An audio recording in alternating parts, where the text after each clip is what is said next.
Hi guys! For today's video, magluluto tayo ng biko. Ayan guys, sinugasan ko muna tong malagkit rice and then nilagay ko na siya sa kaldero and then nilagyan ko ng gata na pangalawang piga and then isasaing muna natin guys.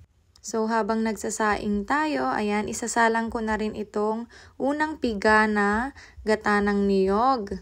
Antayin lang natin itong kumulo, halo-haluin hanggang sa ito ay magmantika at pag ganyan na yung itsura niya, ayan, kulay brown na nagmamantika, pwede na natin siyang hanguin.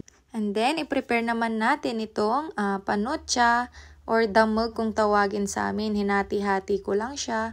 And then, nilagay ko na yung unang piga na gata ng niyog. And then, sinunod ko nang nilagay itong panotcha. Antayin lang natin itong matunaw and ayan, pag kumulo na, pwede na nating ilagay itong sinaing nating malagkit rice kanina.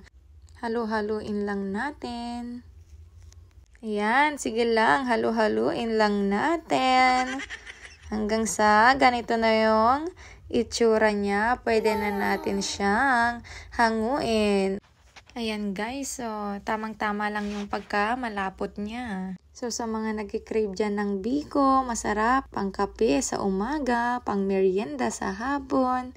Ayan guys, gumawa na rin kayo guys dahil mura lang naman yung ingredients niyan. Gata ng niyog, panotcha, tsaka malagkit rice. Nakagawa tayo ng maliit na bilao. Ayan na nga pala yung pinagmantika natin kanina na gata ng niyog guys. Ayan, pang toppings. So yan lang guys. Thank you for watching. Bye!